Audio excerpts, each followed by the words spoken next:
Good morning. I'm Erin Myers live here in downtown. Firefighters still on the scene of a massive storage yard fire. Caltrans now saying the 10 freeway is shut down indefinitely. All of the latest coming up.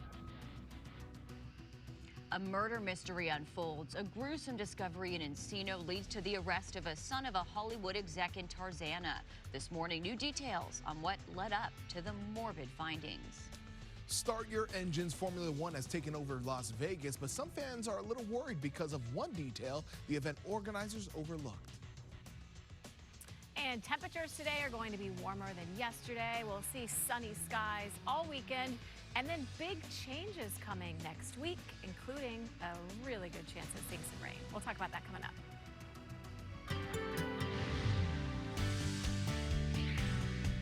Good morning and welcome to the KTLA Weekend Morning News at 8 a.m. I'm Paige Rivera. And I'm Lauren Lister. We thank you so much for joining us on this Veterans Day where we are honoring all of those who have served in the U.S. military. We're showing photos as just one example from those that our viewers are sending us. And thankfully we're getting great weather, Casey, because of it. Yeah, you are welcome for the weather. I like to take credit for that. We're seeing calm winds right now from our Long Beach camera with clear skies. And again, enjoy the temperatures this weekend above average because we're going to start cooling off on Monday and then a chance of rain by the middle of the week. 55 degrees right now for Long Beach and Santa Ana. It's 56 in Burbank. Still chilly, 36 degrees right now in Lancaster. And this is what we can expect for temperatures this afternoon.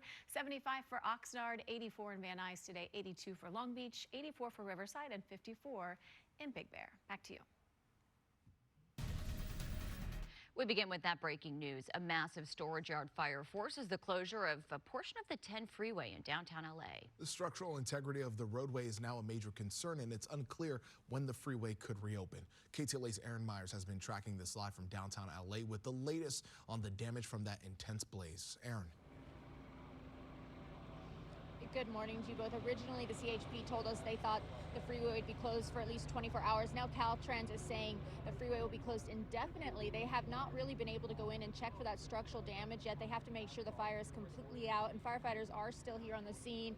They've been dealing with hot spots and flare-ups. You can see quite a bit of damage to the guardrail of that off-ramp as well, and you can see a Caltrans worker up there.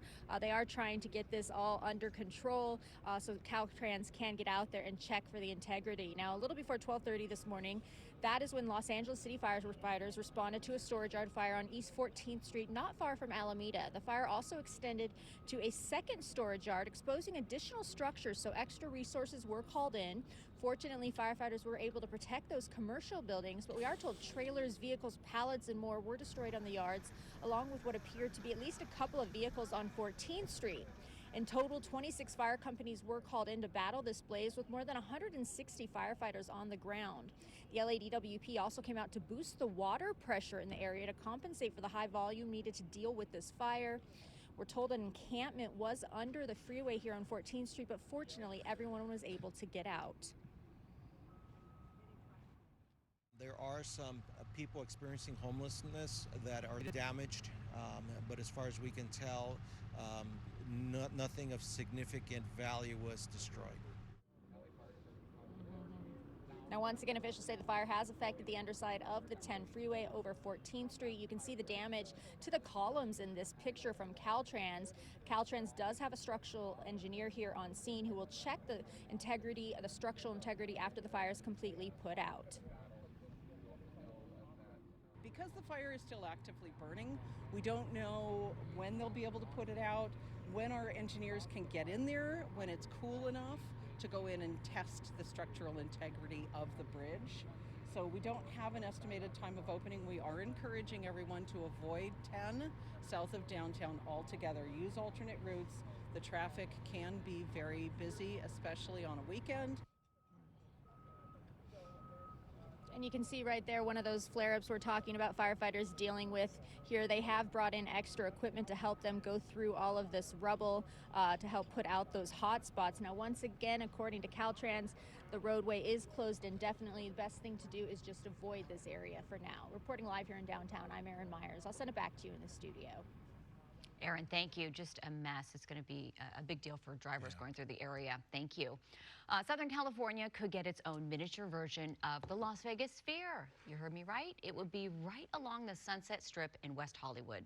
Here's a look at the proposed design of the mini sphere from from an architecture firm. The plan is to build a 50-foot sphere made of glass and video screens. The sphere would be placed between the Pendry project to the west and the Sunset Plaza Hotel to the east. The top floor would be an observation area open to the public, and one of the floors would even feature a broadcast studio for news and podcasts. No word yet on what the mini sphere might cost or when construction would be complete if approved. If approved. If approved. Planners for this year's Formula One race factored in the smallest of details to ensure an enjoyable event for drivers, crews, and fans. But according to reports, F1 planners did forget to prepare for one thing: the weather. So according to former F1 manager, planners for this year's race, they failed to consider how cold Las Vegas gets in November. He says teams may have issues finding ways to warm their tires before hitting the tracks, and fans who are likely to pay thousands of dollars for this event to attend in person will be forced to sit on metal structures, which will be sitting out in the cold. Yeah, that's what it's like at That's a football game. not good. It's like at a football game. Yeah. According to some Formula One crew members, concerns about the race's weather conditions became a topic just last month, giving planners little to no time to adequately prepare because the event begins later this week. People are going to be cold. Everyone in Lambeau is rolling their eyes right now. Exactly. Buffalo. Yeah. You have a cool hiney and cool everything else when you're at those things. Bring a blanket. Plus, if you pay thousands of dollars, are you really sitting on metal bleachers? Bring a Snuggie. Snuggie. All Or right. one of those pads. Let's turn now to Veterans Day in America. President Biden commemorating Veterans Day at this memorial service going on at the Arlington National Cemetery this morning. Here is a live look. The program just getting underway, and we'll begin with a wreath-laying ceremony at the Tomb of the Unknown Soldier before the president gives a speech. So beautiful ceremony going on out there, and we will continue to follow it this morning as we talk about some of the local efforts going on here to honor our veterans, including pie. Yes. So we Yes. have pie. And Pedro, you're going to tell us a little bit about this pie. I'm pretty excited about this because I'm hungry this morning. Veteran brothers Eddie and Donald from Fullerton, they founded Polly's Pies back in 1968. They're celebrating 55 years as a family-owned SoCal business this year. Love it. There are 13 locations all around Southern California for breakfast.